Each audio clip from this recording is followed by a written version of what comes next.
The recycled air of the plane cabin tasted metallic against my tongue, stale and suffocating in a way that made my chest tighten with each shallow breath.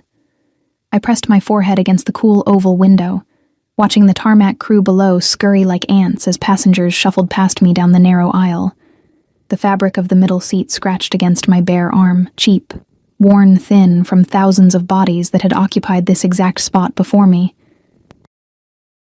I'd chosen the window seat in row 23 deliberately, tucking myself as far back in economy as possible, hoping to disappear into the mediocrity of it all.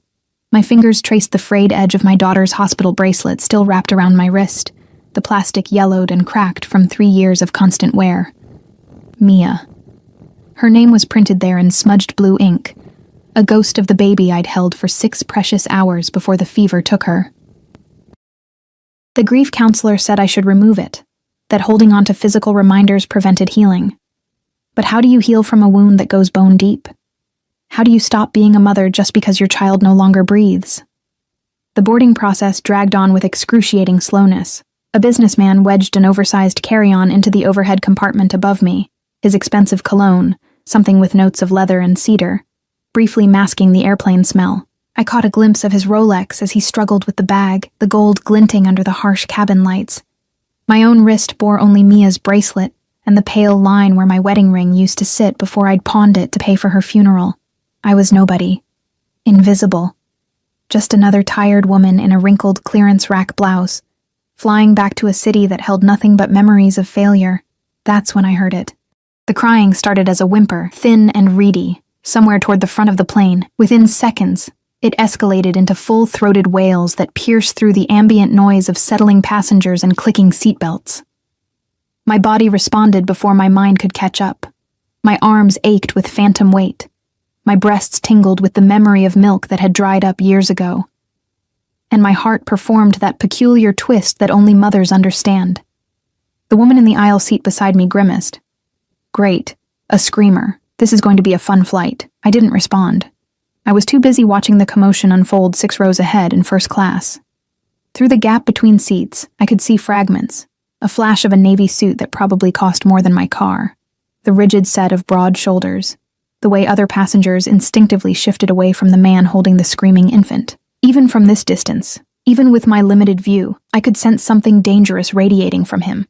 It was in the way he moved, economical, controlled, like violence held on a very short leash. 2 men flanked him on either side, standing in the aisle despite the flight attendants' increasingly frantic requests for everyone to take their seats. They weren't dressed in suits, but their posture screamed security. One of them had a bulge beneath his jacket that I recognized from my brief, disastrous marriage to a cop. A weapon.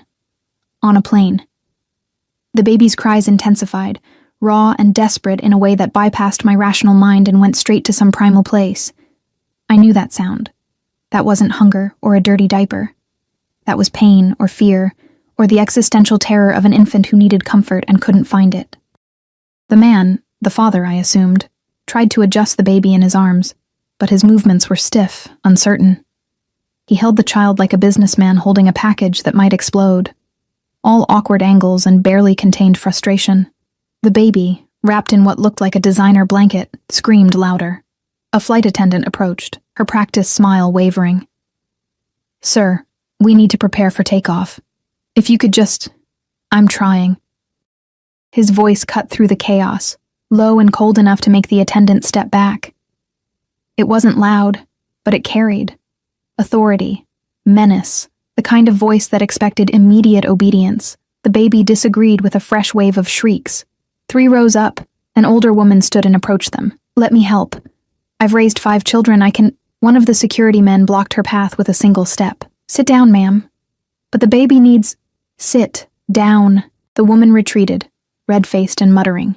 The baby continued to wail, the sound drilling into my skull, reactivating neural pathways I'd spent 3 years trying to sever. My hands trembled in my lap. I pressed my palms together, trying to anchor myself to the present, to this plane, to this reality where I was no longer a mother and had no business caring about someone else's screaming child. But God, that sound. The man stood abruptly, the baby held at an awkward distance from his body as if proximity might somehow increase the volume. Through the narrow gaps between seats and heads, I caught my first real glimpse of his face. He was younger than I'd expected, early 30s maybe, with the kind of severe handsomeness that belonged on movie villains. Sharp jawline, dark hair styled with precision, and eyes that even from this distance appeared almost black. But it was the tension in his features that caught my attention, the barely concealed fury warring with something else. Panic? Desperation? The baby's face had gone purple with the effort of crying. Formula, one of the security men suggested, his accent thick. Eastern European, maybe Russian, already tried. She won't take it. Doctor said. I know what the doctor said. The cold voice again, sharp enough to draw blood. Nothing's working. The flight attendant returned with the captain in tow. Sir, I'm very sorry, but if the child can't be calmed, we may have to ask you to deplane. Other passengers. Are you telling me to get off this plane? Each word dropped like a stone into still water, creating ripples of tension that spread through the cabin. The captain, a gray-haired man who probably outweighed the passenger by 50 pounds, somehow seemed smaller. It's a matter of safety and comfort for all our passengers.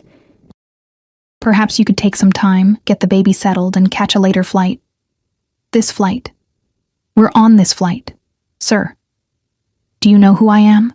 The question hung in the air, loaded with implications. The captain's face went pale. He leaned in, listened to something the passenger whispered, and straightened up with a jerky nod. Of course, we'll make accommodations. Whatever name had been shared, it carried weight. The kind of weight that bent rules and broke regulations. I should have looked away. Should have put in my earbuds and pretended to sleep through takeoff like every other passenger desperately trying to ignore the situation. Instead, I found myself standing, my body moving on autopilot, propelled by a force I couldn't name and didn't want to examine. Excuse me, I said, my voice barely audible over the crying. I squeezed past the woman in the aisle seat, who looked at me like I'd lost my mind. Maybe I had. I walked up the aisle, aware of every eye tracking my movement. The security men noticed me immediately, their hands moving toward their jackets in synchronized threat. I kept walking, my heart hammering against my ribs, until I stood at the threshold between economy and first class, a literal line marked by a curtain and worlds of difference. Up close, the man was even more imposing. Tall, easily 6'3" or 6'4", with the kind of presence that seemed to consume oxygen. His suit was impeccable despite the baby's distress, charcoal with subtle pinstripes that probably cost more than my entire wardrobe. A watch gleamed at his wrist. Something complicated and Swiss. He smelled of expensive cologne and something else. Something darker. Gunpowder? Leather? Danger? His eyes met mine, and the temperature in the cabin seemed to drop 10 degrees. Can I help?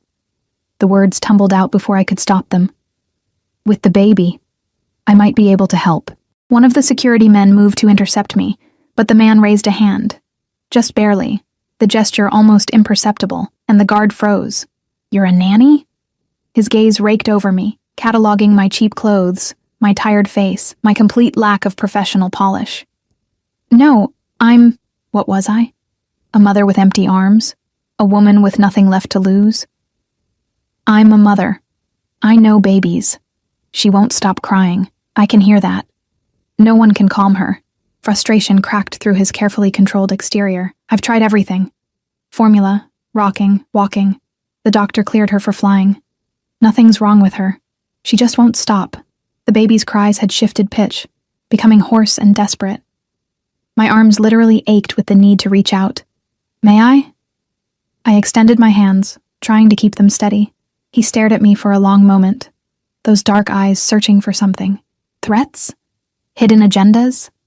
Whatever he was looking for, he apparently didn't find it, because he slowly, so slowly it felt like the entire plane held its breath, extended the baby toward me. The moment her small, warm weight settled into my arms, everything else fell away. I'd forgotten this.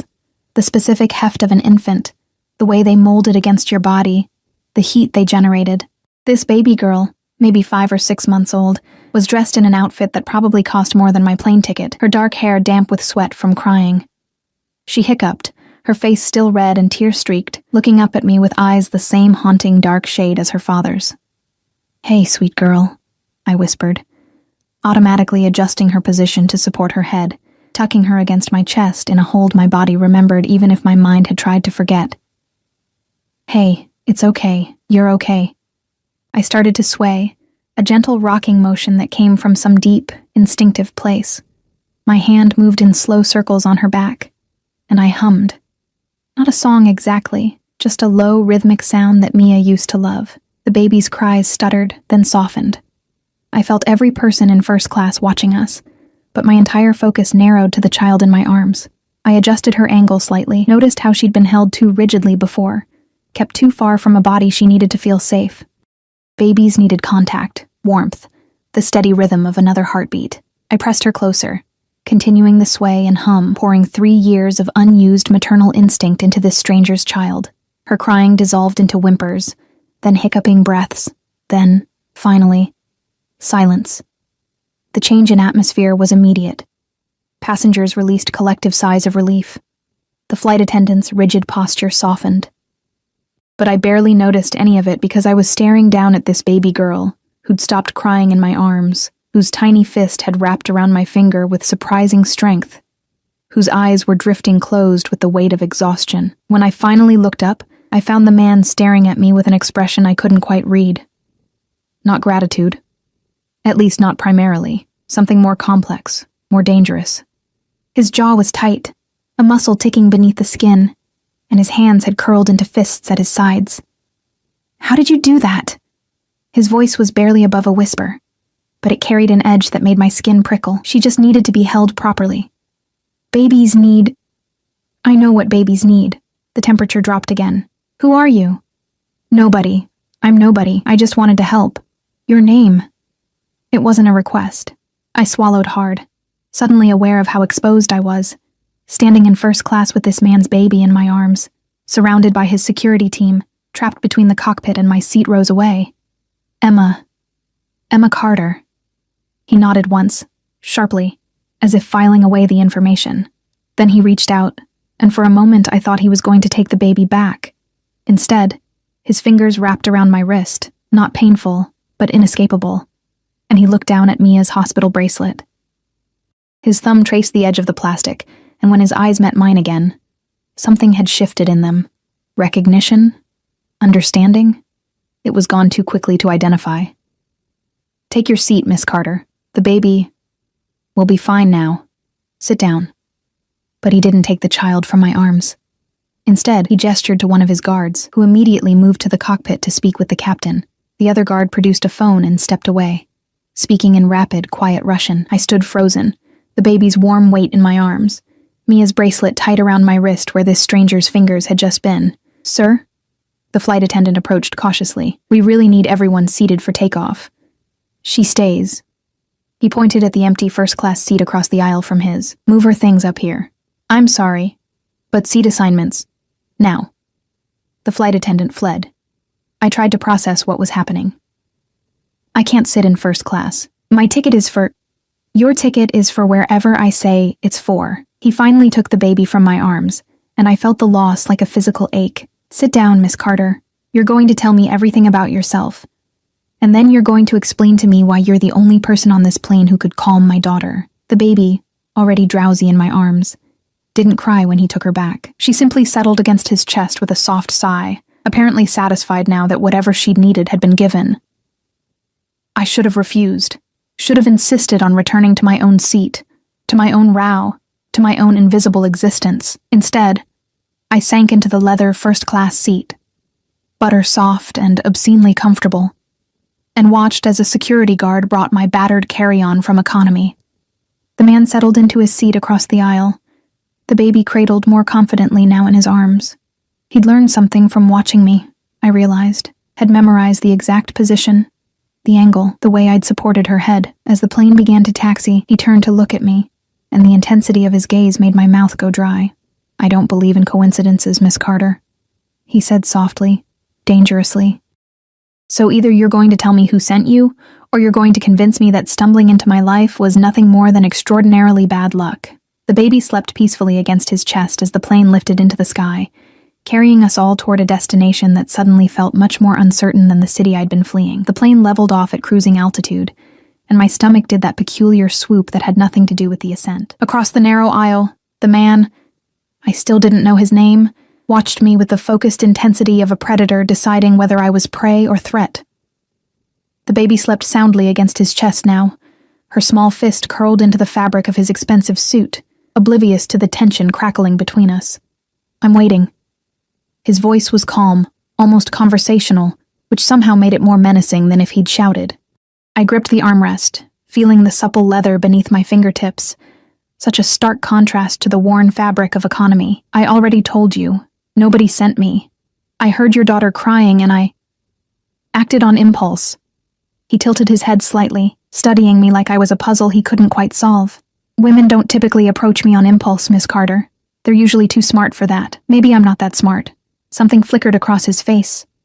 Amusement, perhaps, or approval, or maybe you're smarter than you look.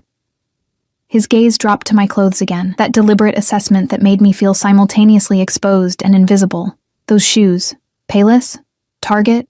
I looked down at my scuffed ballet flats, heat rising to my cheeks. Target. The blouse. Clearance rack. It wasn't a question. I nodded anyway, humiliation burning in my throat. No jewelry except that bracelet. No wedding ring. But there's a tan line where one used to be. He shifted the baby slightly, one hand supporting her head with practiced ease now. You're running from something, or someone. I'm not running. The lie tasted bitter. I'm just going home. Where's home? Chicago. And where were you? Miami. Visiting a friend. Another lie. I'd been in Miami because it was as far as I could get from Chicago on the money I'd scraped together, because I'd needed to feel the sun on my skin and pretend for a few days that I wasn't drowning in grief and debt. One of the security guards approached, leaning down to whisper something in Russian. The man's expression darkened, but he nodded once. The guard retreated, and those black eyes returned to me. You're lying. He said it matter-of-factly, without accusation. But that's fine. Everyone lies. What matters is why. He adjusted the baby again, and I noticed how natural the movement had become, how quickly he'd adapted. The bracelet. Tell me about it. My hand moved automatically to cover it, protective. It's personal. Everything about you is personal to me now, Miss Carter. You touched my daughter. You calmed her when no one else could. That makes you interesting. He paused, and the weight of his attention felt like a physical thing. And interesting people in my life tend to be either very useful or very dangerous. I need to determine which category you fall into. The flight attendant appeared with a cart, her smile bright and practiced. Can I offer either of you a beverage? Champagne? We have an excellent... Water, the man said without looking at her. Room temperature. And bring her whatever she wants. I'm fine, I started to say, but he cut me off. She'll have water too, and food. Bring the meal service early. The attendant nodded and hurried away. I should have been grateful. I was hungry, hadn't eaten since a stale bagel at the Miami airport. But instead I felt trapped, like accepting his hospitality was accepting something far more binding than a simple meal. The bracelet, he prompted again, softer this time. I looked down at Mia's name, at the faded blue ink and yellowed plastic. 3 years of showers, of sleeping, of living while she couldn't. My daughter, she died 3 years ago. The silence that followed felt enormous, swallowing all the ambient plane noise.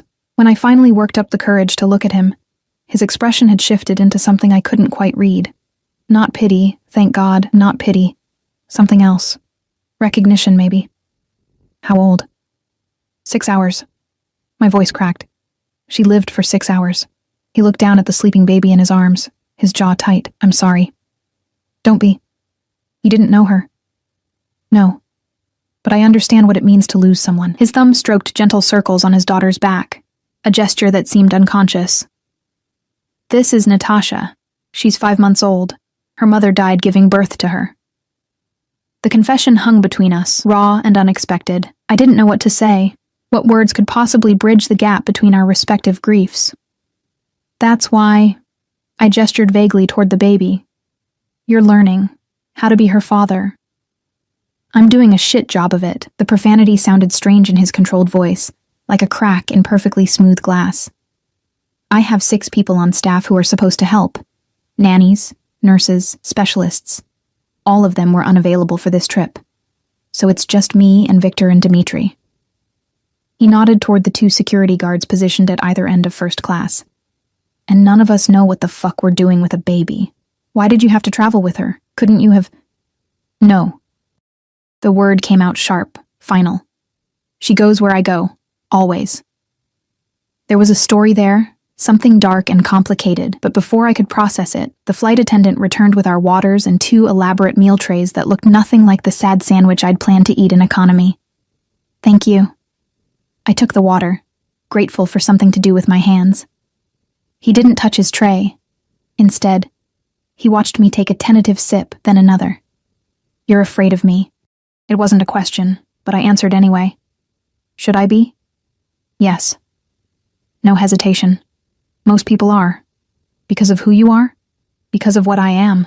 He glanced down at Natasha, something protective and fierce crossing his features. I'm not a good man, Miss Carter. I've done things that would keep you awake at night. I operate in spaces where good men don't survive. And everyone around me, everyone, is either an asset or a liability. Which am I? I haven't decided yet.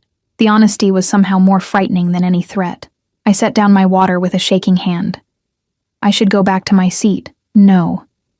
You can't just... I can. He shifted Natasha slightly, preparing to stand. Victor, take her. The guard, Victor apparently, approached immediately, and the man carefully transferred the sleeping baby into his arms. Victor held her with surprising gentleness, immediately assuming the same position I'd demonstrated, the same supportive hold. The man stood, buttoning his suit jacket with practiced efficiency, and gestured toward the back of the plane. Walk with me. Where? Away from listening ears. I should have refused.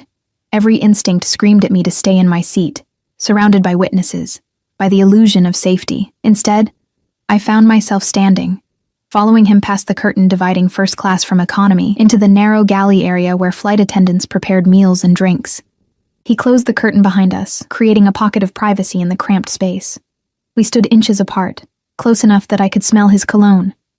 Something dark and expensive with notes of bergamot and smoke, close enough to see the faint scar cutting through his left eyebrow. The dangerous intelligence in those black eyes. I need to know I can trust you. His voice was low, intimate in a way that made my pulse quicken.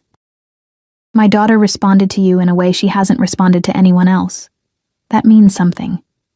It doesn't mean anything. I just knew how to hold her. You knew because you're a mother. He stepped closer, eliminating even more space between us. Because you understand what it means to love something so completely that you'd burn the world down to keep it safe. I pressed back against the galley counter, feeling the edge dig into my spine. I don't understand what you want from me. I want you to work for me, as Natasha's nanny. The words didn't make sense. I blinked at him, trying to process. What? You need money. That's obvious from everything about you. I need someone I can trust with my daughter, someone who has no connections to my world, no agendas, no reason to use her as leverage against me. His hand came up to rest on the counter beside my hip, caging me in. You're perfect. I'm not. I can't.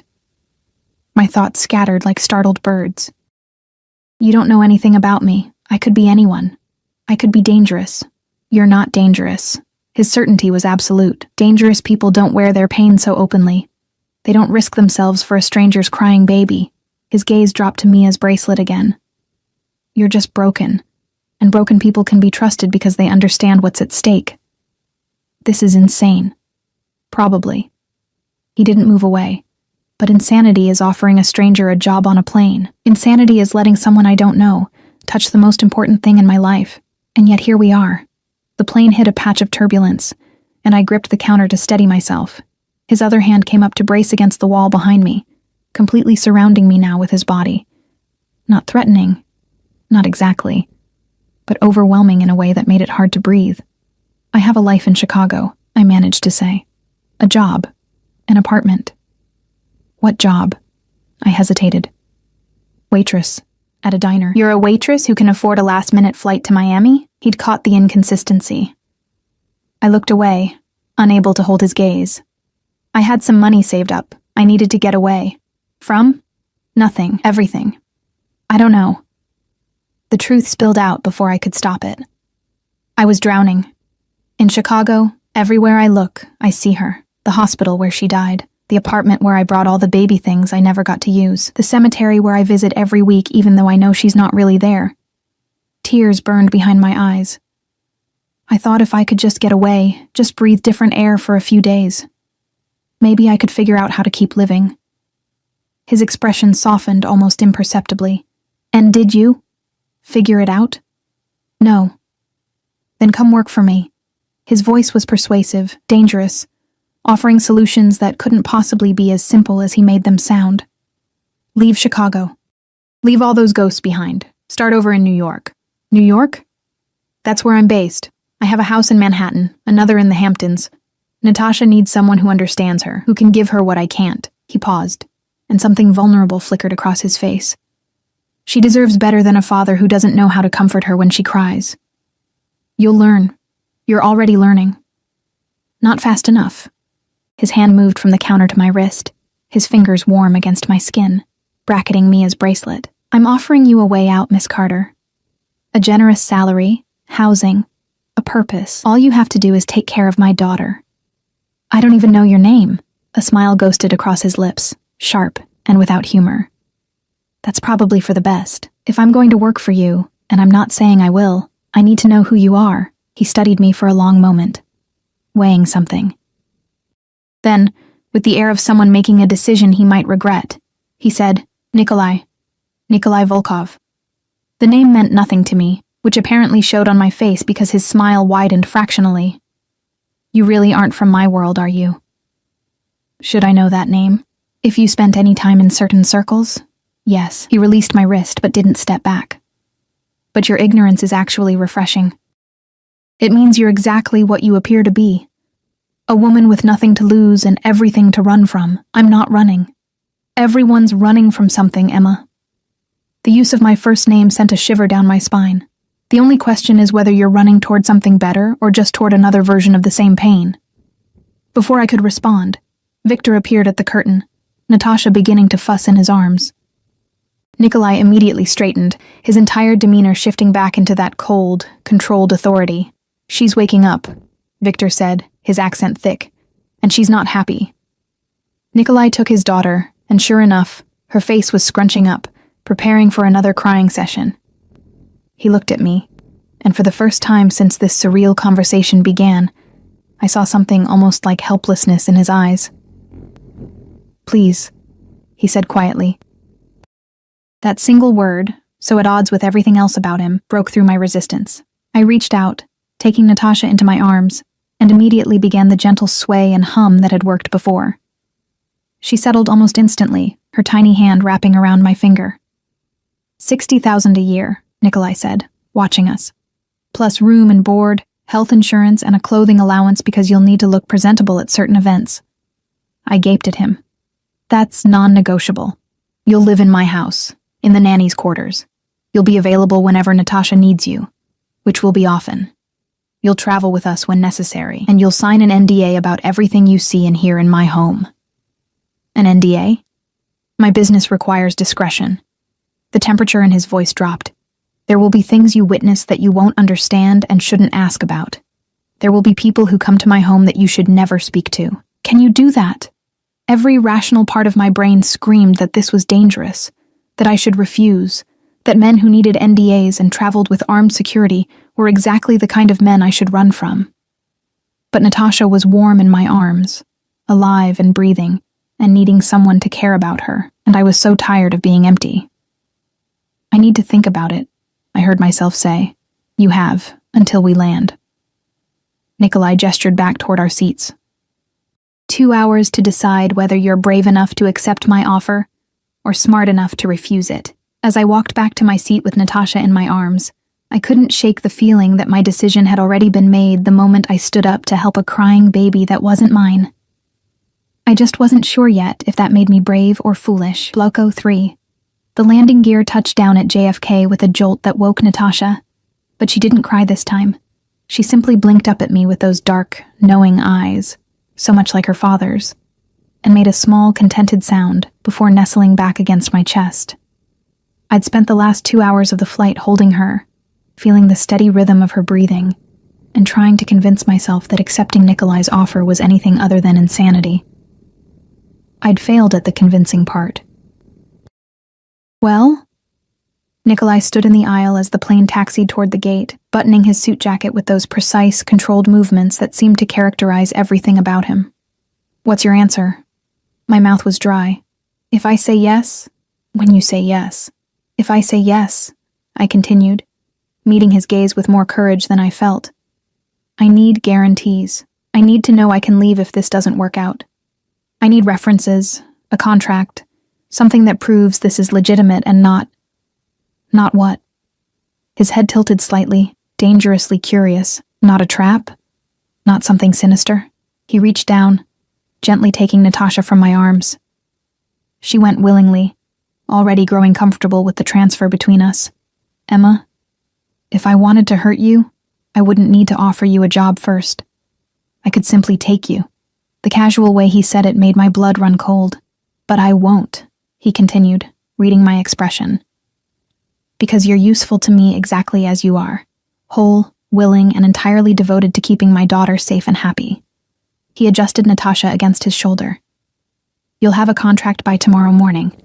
Everything legal, everything binding. And if after 1 month you want to leave, you can. With a severance package that will set you up nicely while you figure out your next move. 1 month? To prove that this arrangement works for both of us. His eyes held mine.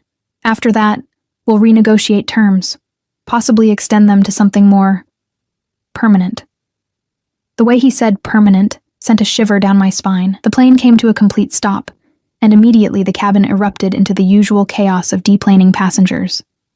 But Nikolai didn't move, and neither did Victor or Dmitri, who flanked the exit like sentries.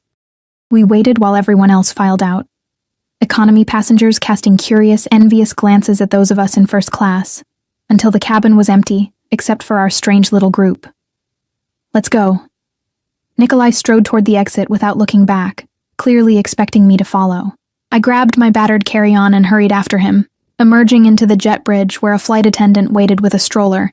Expensive, sleek, nothing like the second-hand one I'd registered for when I was pregnant with Mia. Nikolai secured Natasha into it with practiced efficiency, those large, dangerous hands surprisingly gentle as they buckled straps and adjusted the canopy. Then we were moving through the airport, and I realized immediately that this wasn't a normal deplaning experience. We bypassed the crowds entirely, guided by Victor through a service corridor that required a key card to access. Our footsteps echoed on concrete floors as we navigated a maze of hallways that clearly weren't meant for passengers. No lines, no security, no customs. Just empty corridors and locked doors that opened at Victor's approach. How are we? I started to ask, but Nikolai cut me off with a look. Don't ask questions you don't want answered. We emerged into a private parking area where a black SUV waited, its engine already running. The vehicle was massive, with tinted windows so dark I couldn't see inside. Dmitri opened the back door, and Nikolai lifted Natasha's stroller into the car with ease, locking it into a base that was already installed. Get in, he told me, gesturing to the seat beside Natasha. I climbed in, sinking into leather seats that probably cost more than 3 months of my waitressing salary.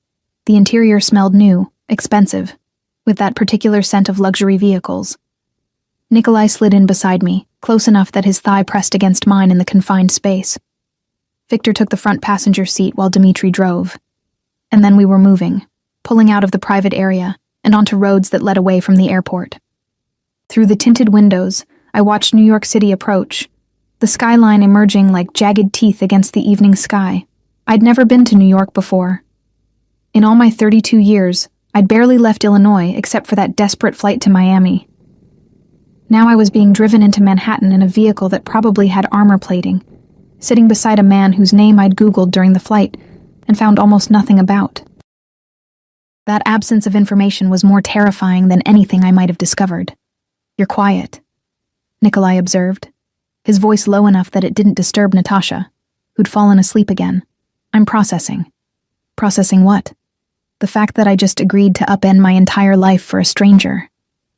I turned to look at him, really look at him. In the dim interior of the car, his features seemed even more severe, carved from shadows and sharp angles. I don't know anything about you except your name. I don't know what you do, why you need armed security, why we left the airport through a secret exit. And yet you're here. And yet I'm here, I echoed, hearing the resignation in my own voice. His hand moved to my knee, a gesture so sudden and possessive that I flinched. His fingers tightened fractionally, keeping me still. You're here because you have good instincts, Emma. Because some part of you recognized that this is exactly where you need to be. His thumb traced a small circle against my jeans, the touch burning through the denim. And because you already love my daughter. I barely know her. You know her enough to risk approaching a stranger on a plane, enough to spend 2 hours holding her instead of sleeping or reading or doing any of the 100 things you could have done. His hand remained on my knee, heavy and warm. That's enough for now.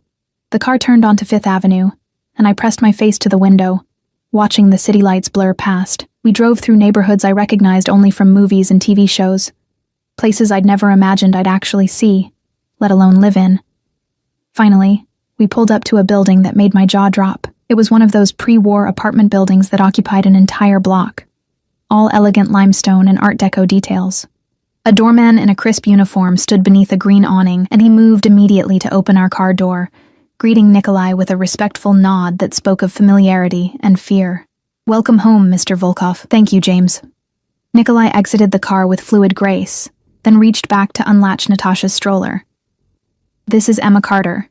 She'll be living here now. Make sure she's added to the approved list. James's eyebrows rose fractionally, the only sign of surprise he allowed himself. Of course, sir. Welcome, Miss Carter. I mumbled something that might have been a thank you, too overwhelmed to form coherent sentences. Victor and Dmitri flanked us as we entered the building, passing through a lobby that looked like it belonged in a museum. Marble floors, crystal chandeliers, oil paintings on the walls that were probably worth more than my entire existence. An elevator attendant, an actual person whose job was apparently to operate the elevator, greeted Nikolai with the same deference as the doorman. We rode up in silence, the numbers climbing higher and higher until we reached the penthouse floor. The doors opened directly into an apartment. Not a hallway, not a landing. The elevator opened into a massive foyer with soaring ceilings and floor-to-ceiling windows that offered a view of Central Park stretched out like a dark jewel below us. Holy shit, I breathed, then immediately covered my mouth. Sorry, It's fine. Nikolai pushed the stroller inside, and I followed on trembling legs. This is home. Your quarters are on the second floor, east wing. Victor will show you. The apartment was enormous, the kind of space that didn't feel like a home so much as a statement of power. Everything was decorated in shades of gray, black, and cream, with modern furniture that looked uncomfortable but expensive. Abstract art hung on walls, and the windows, the windows, offered views of the city that made me dizzy. A woman appeared from somewhere deeper in the apartment, middle-aged and severe in a black dress. Mr. Volkov, we weren't expecting you until tomorrow. Plans changed, Elena. He gestured toward me. This is Emma Carter, Natasha's new nanny. Please have the guest suite prepared for her tonight. Tomorrow we'll move her into the proper quarters. Elena's gaze swept over me, taking in my cheap clothes and worn shoes with barely concealed disapproval. Of course. Shall I prepare dinner? Yes, something simple. And have the nursery restocked. We went through most of the supplies on the plane. The woman nodded and disappeared with silent efficiency. Nikolai turned to me, and I realized I was still standing frozen in the foyer, clutching my pathetic carry-on like a lifeline. Victor, show her to the guest suite. Make sure she has everything she needs. He lifted Natasha from the stroller, cradling her against his chest. Emma, we'll discuss the details of your employment over dinner. 1 hour, then he was gone, striding through the apartment with Natasha in his arms, leaving me alone with Victor. The security guard gestured toward a curved staircase. This way. I followed him up to the second floor, down a hallway lined with closed doors. He stopped at one near the end, opening it to reveal a bedroom that was bigger than my entire Chicago apartment. The space was decorated in soft creams and grays, with a king-sized bed that looked obscenely comfortable, an ensuite bathroom visible through an open door, and windows that overlooked the park. On the bed lay several shopping bags from stores I recognized but had never entered. Bloomingdale's, Saks, Nordstrom. Mr. Volkov had these delivered while we were in transit, Victor explained in his heavily accented English. He estimated your size. If anything doesn't fit, tell Elena, and she'll have them exchanged. I moved to the bags with shaking hands, pulling out tissue paper to reveal clothes. Real clothes. Expensive clothes. Jeans that probably cost $300. Silk blouses in jewel tones. A cashmere sweater so soft it made my eyes sting. Underwear and bras in exactly my size. Which meant Nikolai had looked at me closely enough to make accurate guesses about my measurements. The thought made my skin prickle with something between violation and strange, unwelcome heat. The bathroom is stocked, Victor continued. Toiletries. Makeup if you need it. Dinner is at 7. Don't be late. He left, closing the door behind him with a soft click that somehow felt final, like a cell door locking. I sank onto the bed, surrounded by shopping bags and luxury I'd never asked for, in an apartment I had no business being in, employed by a man whose very presence radiated danger. My phone buzzed in my pocket, my ancient, cracked screen phone that suddenly seemed even more pathetic in this environment. I pulled it out to find a text from my Chicago landlord, the one I'd been avoiding. Emma. Rent is 3 weeks overdue. If I don't receive payment by Friday, I'm starting eviction proceedings. I'm sorry, but I have bills too. I stared at the message, then at the room around me, then at the expensive clothes Nikolai had bought for me without asking. I thought I was drowning in Chicago. But as I sat in this gilded cage, surrounded by luxury and overlooking a city I didn't know, I realized I might have just traded one kind of drowning for another. The only difference was that this time, I wasn't sure if I was being rescued or claimed. An hour later, I descended the stairs in a new outfit. Dark jeans that fit perfectly, and a soft gray cashmere sweater that probably cost more than a week's worth of tips. I'd showered in the enormous bathroom, using products that smelled like vanilla and sandalwood, and pulled my damp hair back into a simple braid. I found Nikolai in what I assumed was the dining room, though calling it that felt insufficient. It was a space that could have hosted a banquet, with a table long enough to seat 20. He sat at one end, Natasha's carrier beside his chair, and he was typing something on his phone with sharp, aggressive movements. He looked up as I entered, and something flickered in his eyes as he took in my appearance. Better, he said, which wasn't quite a compliment but felt like one anyway. Sit. I took the chair to his right, close enough to reach Natasha if she needed me. Elena appeared with plates of food, pasta and some kind of cream sauce, fresh bread, a salad with ingredients I didn't recognize. The smell made my stomach clench with hunger.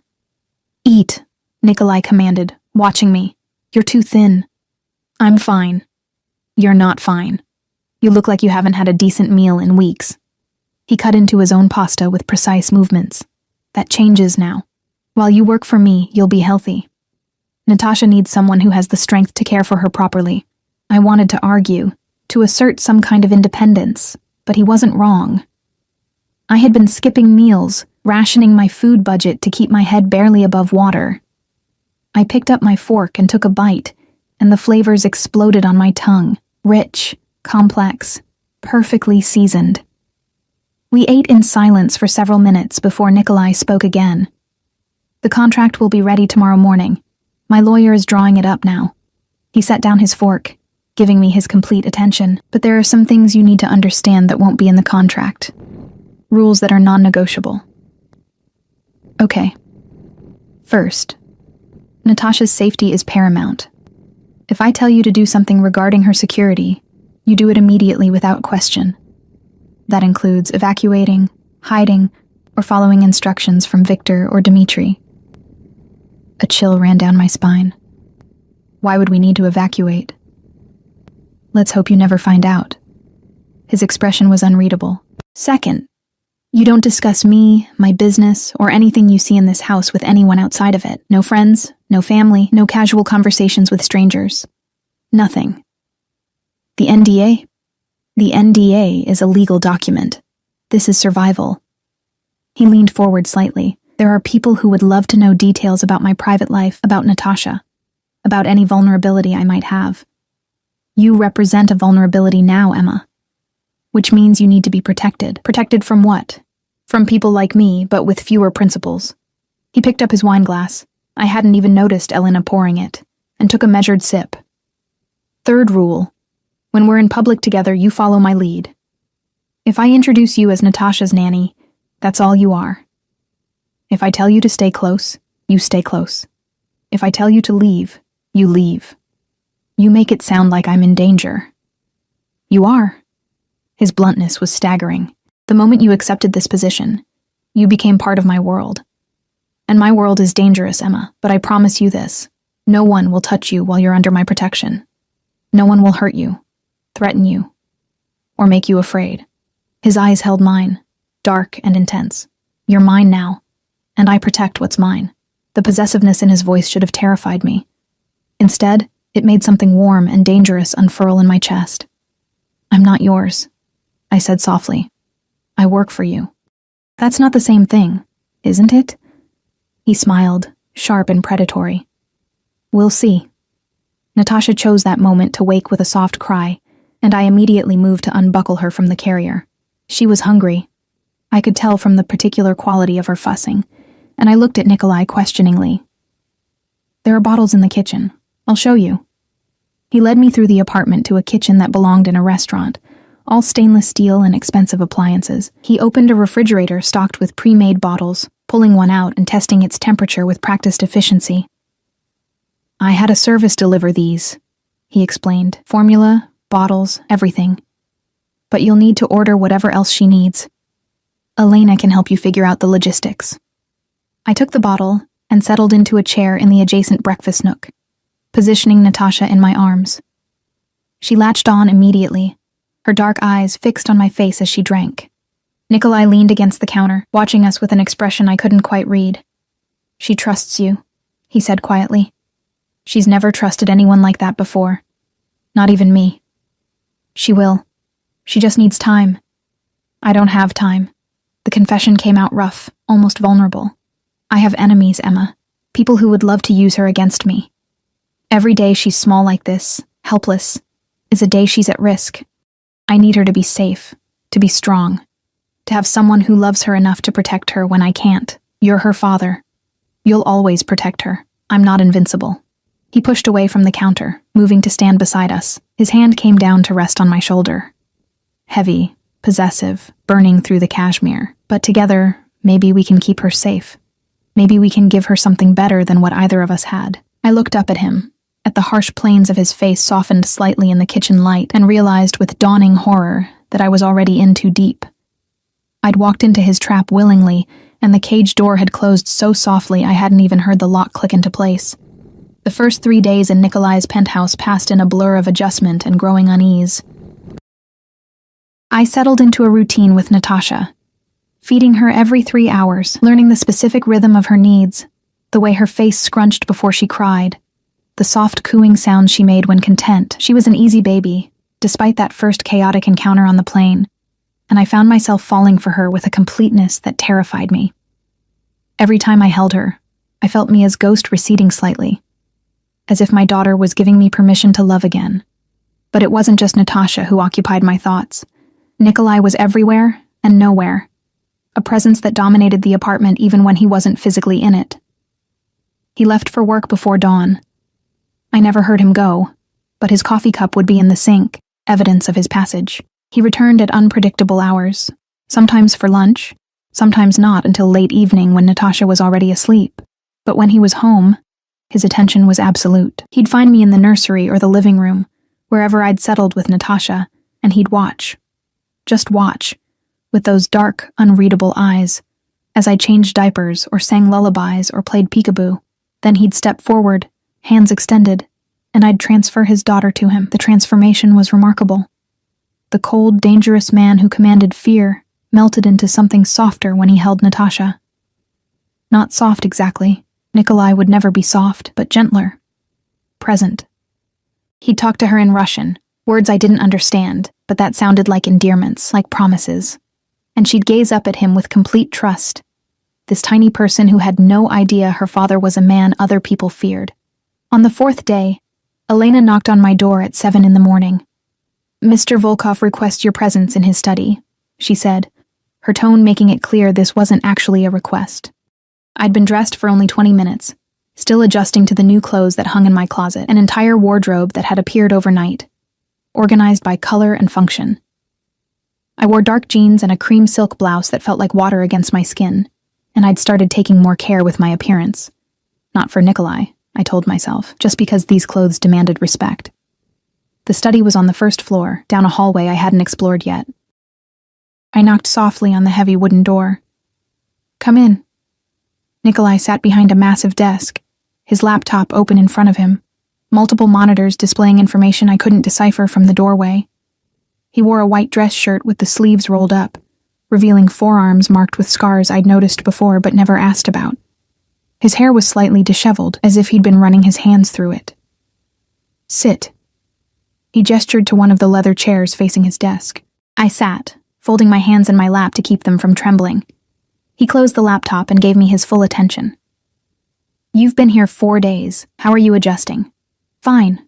Natasha is wonderful. The apartment is overwhelming, but I'm managing. Good." He slid a folder across the desk toward me. "Your contract. Read it carefully. If you have questions, ask them now." I opened the folder with shaking hands. The contract was dense with legal language, but the key points were clear. $60,000 annually, housing and benefits included, 30 days notice required for termination from either party, extensive confidentiality clauses, and several pages of rules regarding Natasha's care and security protocols. One clause made me pause. Employee agrees to be available for travel on short notice and to relocate temporarily as required by employer's security needs. Relocate? I looked up at him. If there's a threat, we leave New York. Sometimes for days, sometimes for weeks. You and Natasha will come with me. His tone brooked no argument. Non-negotiable. I kept reading. The severance terms were generous. If I left after the trial month, I'd receive $5,000. After 6 months, $15,000. The longer I stayed, the more substantial the payout. It was designed to keep me locked in, I realized. Golden handcuffs disguised as generosity. There's a clause here about limited communication with outside parties, I said slowly. Does that mean I can't talk to my friends, my family? You can talk to them, but not about me, not about where you live, not about Natasha beyond basic details. He leaned back in his chair. Do you have family in Chicago? No. My parents died when I was 23, car accident. I have a cousin in Oregon I haven't spoken to in 5 years. Friends. I thought of the scattered acquaintances from the diner, the people I'd grabbed drinks with occasionally but never really connected to. Not really. After Mia died, I couldn't maintain relationships. Something shifted in his expression. Then this clause shouldn't be a problem. What about romantic relationships? The question came out before I could stop it, and heat flooded my cheeks. I mean, am I allowed to date? Is that restricted? Nikolai's eyes darkened, and the temperature in the room seemed to drop. Are you seeing someone? No. But if I wanted to... No, the single word hung between us, flat and absolute. Excuse me? While you work for me, while you live in my home and care for my daughter, you don't date. He said it as if it were the most reasonable thing in the world. It's a security risk. Anyone you bring into your life becomes someone I have to vet, someone who could potentially gain access to information about me and mine. So no, you don't date. That's not legal. You can't control my personal life. I'm not controlling anything. I'm setting boundaries for employment. He leaned forward, elbows on the desk. If you want to date, Emma, then don't sign the contract. Walk away now, and I'll have Victor drive you back to Chicago with enough money to cover 6 months of rent. My hands clenched in my lap. And Natasha? We'll learn to trust someone else eventually. But his jaw was tight, and I could see the lie in the tension of his shoulders. We stared at each other across the desk, locked in a battle of wills I wasn't sure I wanted to win. Finally, I reached for the pen he'd placed beside the contract. Where do I sign? Victory flashed in his eyes, quickly masked. He showed me where to initial and sign, and I did so with a hand that didn't shake as much as I expected. When I finished, he took the contract and locked it in a drawer of his desk. Welcome to the family, Emma. The word family did something strange to my chest. That afternoon, Nikolai took me and Natasha to Central Park. It was the first time I'd left the apartment since arriving, and the autumn air felt crisp and clean after days of recycled, climate-controlled perfection. But we didn't go alone. Victor and Dmitri flanked us, walking several paces behind as Nikolai pushed Natasha's stroller along the path. 2 other men I didn't recognize walked ahead, their eyes constantly scanning the crowds. A black SUV crawled along the park road parallel to us, keeping pace. Is this normal? I asked, watching a family give us a wide berth. the parents pulling their children closer as they noticed our entourage. "This is every day," Nikolai replied. "I don't go anywhere without security." Which means Natasha doesn't go anywhere without security. Which now means you don't go anywhere without security. I'm not a prisoner. No. You're protected. He stopped the stroller near a bench overlooking the lake. There's a difference. I sat on the bench, and he settled beside me, close enough that his thigh pressed against mine. Natasha slept peacefully in her stroller, a pink knit cap covering her dark hair. "Why do you need this much security?" I asked quietly. "What exactly do you do, Nikolai?" He was silent for so long I thought he wouldn't answer.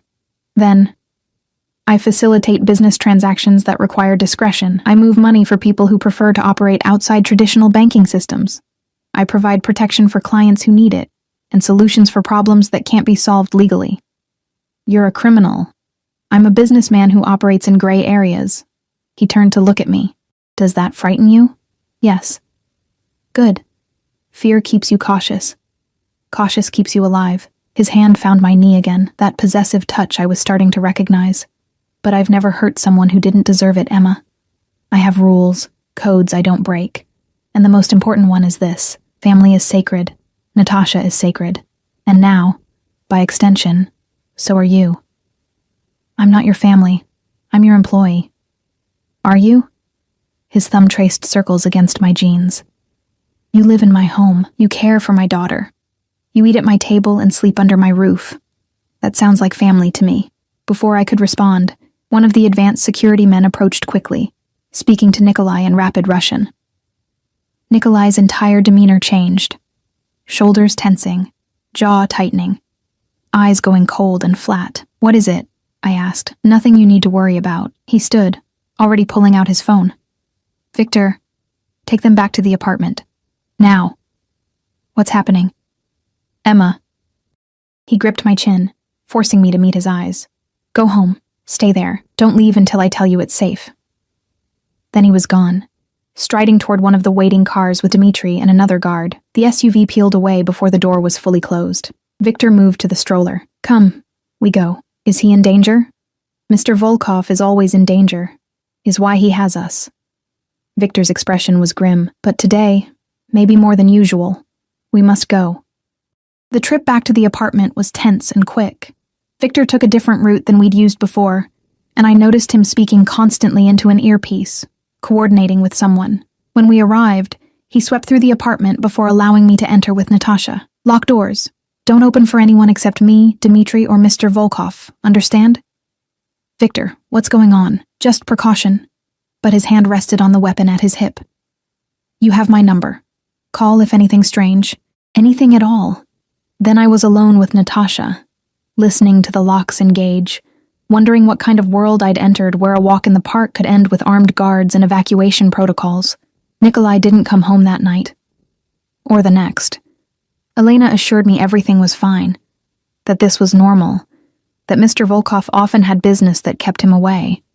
But I saw the tension in her shoulders, the way she checked her phone compulsively, the extra security that appeared outside the apartment building. I spent the hours taking care of Natasha, trying not to imagine the worst, trying not to think about the scars on Nikolai's arms, the weapon Victor carried, the casual way Nikolai had said, "I've never hurt someone who didn't deserve it," as if hurting people was simply part of his job description.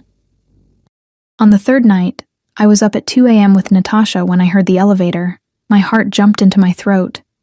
I held Natasha closer, backing toward the nursery, ready to lock myself inside and call Victor like he'd instructed.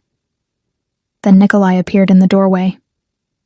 He looked like he'd been through hell. His shirt was torn at the shoulder, blood staining the white fabric. His knuckles were split and bruised.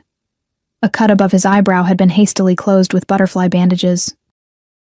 But he was alive, whole, moving with that same predatory grace despite obvious pain. "You're hurt," I breathed. "I'm fine." He crossed to me, his eyes moving over Natasha first, checking that she was unharmed before landing on me. "You stayed. Where else would I go? Smart women run when men like me bleed."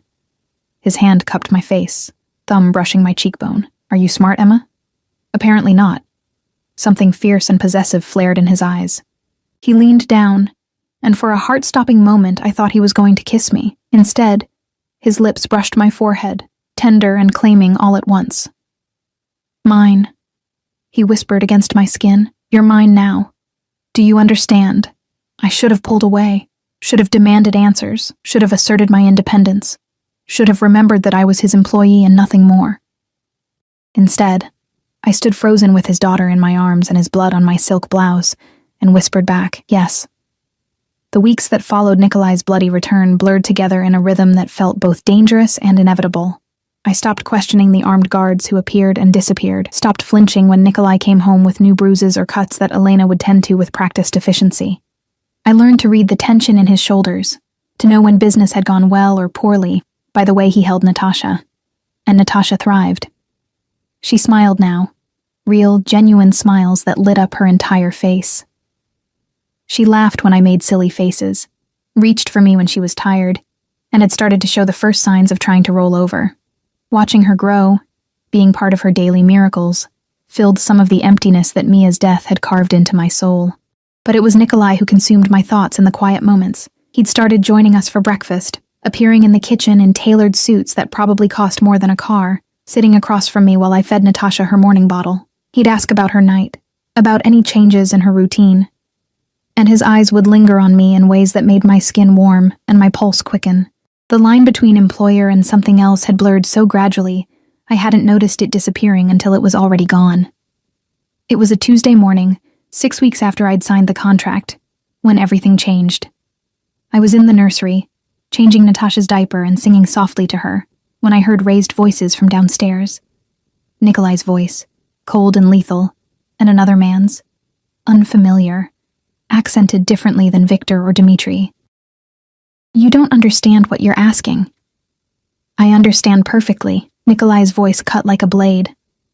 "And the answer is no. She's leverage. You know this.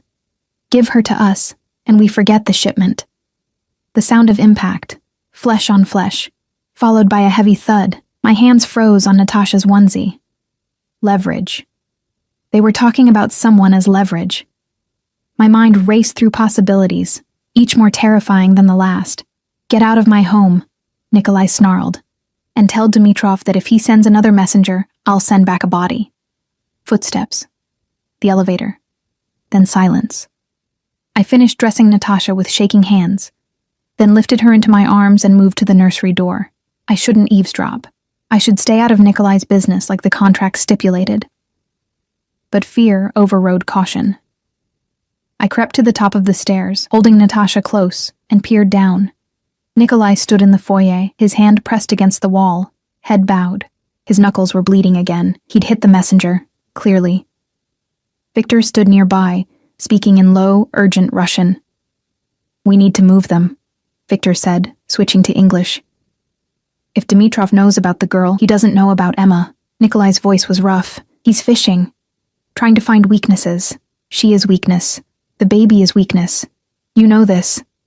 They're not weaknesses." Nikolai turned, and the expression on his face was pure fury. "They're my family.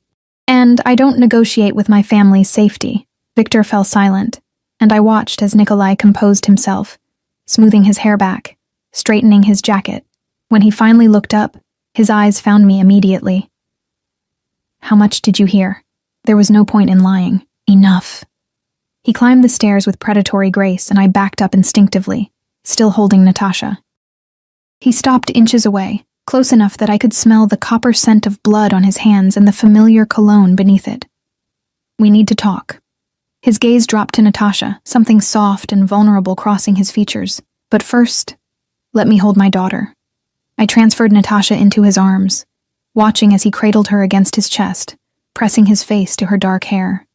He stood like that for a long moment, just breathing her in, and I saw the mask crack. Saw the fear beneath the control. "Someone wants to hurt her," I said quietly. "Wants to use her against you. Many people want to hurt her, want to use her, kill her, take her from me." He looked up, and his eyes were bleak. "This is my world, Emma. This is what it means to be Nikolai Volkov's daughter. To be constantly at risk, constantly protected, never truly safe. Then why keep her? Why not?" I stopped, realizing how terrible the suggestion sounded. "Give her up?" His laugh was bitter. Send her away to be raised by someone else, somewhere safe? He shook his head. I've considered it. Every time there's a threat, every time someone gets too close, I think about it. But I can't. She's all I have left of Irina. She's the only pure thing in my entire goddamn life. I'd burn the world down before I let anyone take her from me. So what do? We? He studied me intently. You could leave, Emma, right now. I'd pay you everything I promised. Set you up somewhere far from here. Far from this danger. You've fulfilled your contract. You've done more than I had any right to ask. Is that what you want? For me to leave? What I want, he said slowly, dangerously. And what's best for you are two very different things. Natasha made a soft cooing sound, and we both looked down at her. She was watching us with those dark, knowing eyes, her tiny hand wrapped around Nikolai's finger. I'm not leaving, I heard myself say. Not you, not her. I'm staying. Emma, I'm staying, I repeated, stronger this time. Whatever this threat is, whatever danger you're facing, I'm staying. Because she needs me. And because... I stopped, the words catching in my throat. Because? His free hand caught my chin, tilting my face up. Say it. Because you need me too. The words hung between us, raw and honest and terrifying. Nikolai's thumb traced my lower lip, and the heat in his eyes made my knees weak. I need you, he agreed, his voice rough. I need you in ways that should be illegal. Ways that definitely violate our contract. His hand slid into my hair, gripping gently. I want you, Emma Carter. Want to keep you locked in this apartment where no one can touch you, where you're safe in mine and never leaving. Is that what you want to hear? That I'm obsessed with you? That watching you with my daughter makes me want things I have no right to want? My breath came in short gasps. Nikolai, tell me to stop. Tell me you're just my employee, nothing more, and I'll back away. I'll never touch you like this again. But I couldn't say it. Couldn't lie when the truth was written in every racing beat of my heart. I can't, I whispered. He kissed me. It wasn't gentle or tentative. It was claiming, possessive. Months of tension exploding into desperate contact. His hand fisted in my hair, angling my head exactly where he wanted it, and his mouth moved against mine with bruising intensity. I melted into him, into the kiss, into the dangerous heat that had been building between us since that first moment on the plane. When he finally pulled back, we were both breathing hard. Natasha had fallen asleep against his chest, completely unconcerned with the seismic shift happening around her. I'm putting you both in the Hamptons house, Nikolai said, his voice rough with desire and determination. Today, Victor will take you, and there will be additional security. You'll stay there until I've dealt with Dimitrov and his threats. I'm not hiding. Yes, you are. His tone brooked no argument. You're taking my daughter somewhere safe, and you're staying there until I make sure no one will ever threaten either of you again. This isn't negotiable, Emma. This is me protecting what's mine. And what are you going to do? What I do best. The cold mask slid back into place. Eliminate threats. The Hamptons house was beautiful. A sprawling estate overlooking the ocean, with gardens and a private beach, and enough security to guard a small country. Victor settled us into a suite on the second floor, windows overlooking endless blue water, and posted guards at every entrance. 3 days passed with no word from Nikolai. I tried not to imagine the worst. Tried to focus on Natasha, on her schedule and her needs and the milestone moments that kept happening. Her first successful roll from back to belly, the way she'd started grabbing at toys, the explosive giggle when I blew raspberries on her stomach. But at night, alone in the massive bed, I couldn't stop thinking about Nikolai. About his kiss, his confession, the violence implicit in eliminate threats. On the 4th day, Victor's phone rang at dawn. I was already awake, feeding Natasha her morning bottle when I heard him answer in the adjacent room. The conversation was brief and in Russian, but I caught one word I'd learned to recognize. Gotovo. Done. Victor appeared in the doorway minutes later. We go back to city. Mr. Volkov is waiting. Is he okay? He is fine. Dimitrov is not. Victor's expression was grim. Mr. Volkov says to tell you he kept his promise. You are safe now. The drive back to Manhattan felt endless. Natasha slept in her car seat while I stared out the window, watching the landscape change from beach to highway to city. What had Nikolai done? What did Dimitrov is not mean? Did I even want to know? The apartment was quiet when we arrived. Elena took Natasha from me immediately, murmuring something about giving us privacy, and then I was alone in the foyer. Nikolai? My voice echoed in the vast space. Here. I followed his voice to his study, pushing open the door to find him standing at the window, hands in his pockets, looking out over the city. He'd showered recently, his hair was still damp, and changed into fresh clothes, but I could see the new bruises on his neck, the way he held himself with careful control. You're hurt, I said, moving into the room. I've been worse. He didn't turn around. Dimitrov won't be threatening anyone again. Neither will his associates. I made sure of that. How? You don't want details, Emma. Trust me on that. I stopped a few feet behind him, close enough to feel his heat but not touching. What now? Now? He finally turned, and the intensity in his eyes stole my breath. Now, I'm going to ask you something, and I need you to be honest. Okay. That contract you signed, the one that says you work for me, that you're my employee and nothing more, do you want to renegotiate? My heart hammered. Into what? Into something real. He closed the distance between us, cupping my face with both hands. I want you, Emma. Not as Natasha's nanny, not as someone who works for me, as mine. My partner, my lover, eventually, if you'll have me, my wife. The word wife made my head spin. Nikolai, I know I'm not a good man. I know my life is dangerous and complicated, and you deserve someone normal, someone safe. But I can give you things that safe man never could. His thumb stroked my cheekbones. I can give you purpose. I can give you a family. I can give you a daughter who already loves you and needs you. And I can promise you that for the rest of your life, you'll never be invisible again. You'll never be forgotten or overlooked or left behind, because I see you, Emma Carter. I've seen you since that moment on the plane when you were brave enough to help a stranger's crying baby. Tears burned behind my eyes. I'm scared. I know. But I'm asking you to be brave again. He pressed his forehead against mine. Stay with us. Not as an employee, as family. Real family. I thought about Chicago, about the empty apartment and the diner shifts and the loneliness that had been slowly killing me. I thought about Mia, about the daughter I'd lost and the ghost I'd been carrying for 3 years. And I thought about Natasha, about the way she smiled when she saw me, the way she'd already claimed a piece of my broken heart. Most of all, I thought about Nikolai, dangerous, possessive, violent Nikolai, and the way he looked at me like I was something precious worth protecting. Yes, I whispered. Yes to all of it. His kiss was different this time.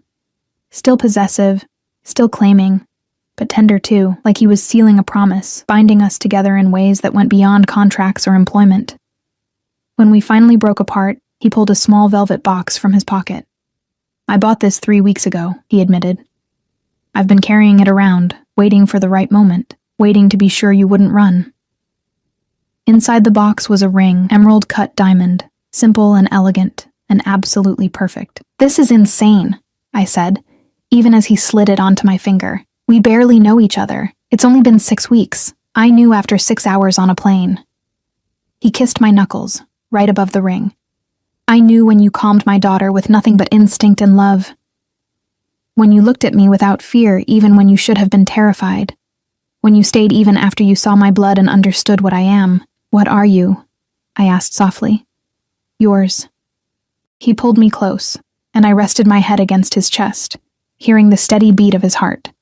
Completely, obsessively, irrevocably yours. Somewhere in the apartment, Natasha started to cry, not distressed, just awake and wanting attention.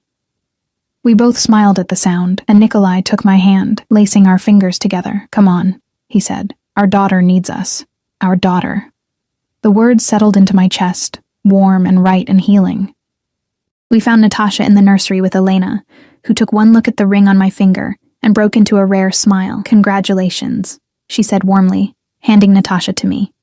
I settled into the rocking chair with her, and Nikolai knelt beside us, his hand on my knee, the 3 of us forming a small, perfect circle. I never thought I'd have this again, I admitted. A family. Purpose. Someone to love. Neither did I, Nikolai said quietly. After Irina died, I thought that was it. That Natasha was all I'd ever have. All I'd ever deserve. He looked up at me, and the vulnerability in his eyes took my breath away. Thank you for proving me wrong. Natasha grabbed at my hair with a giggle, oblivious to the magnitude of the moment. To her, we were simply the constants in her world, the people who fed her and held her and loved her unconditionally. And maybe that was enough. Maybe that was everything. Outside the window, New York City sprawled beneath us, full of danger and possibility, and a million stories unfolding simultaneously. But here, in this nursery, with this dangerous man kneeling at my feet, and this precious baby in my arms, I'd found something I thought I'd lost forever.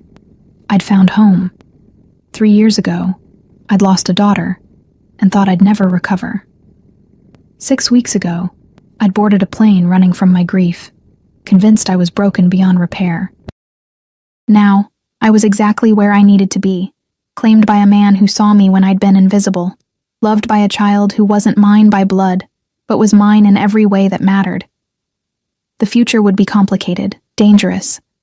Nikolai's world didn't come with guarantees of safety or normalcy. But as he kissed my forehead and Natasha curled her tiny fingers around his, I realized I didn't want normal. I wanted this. All of it.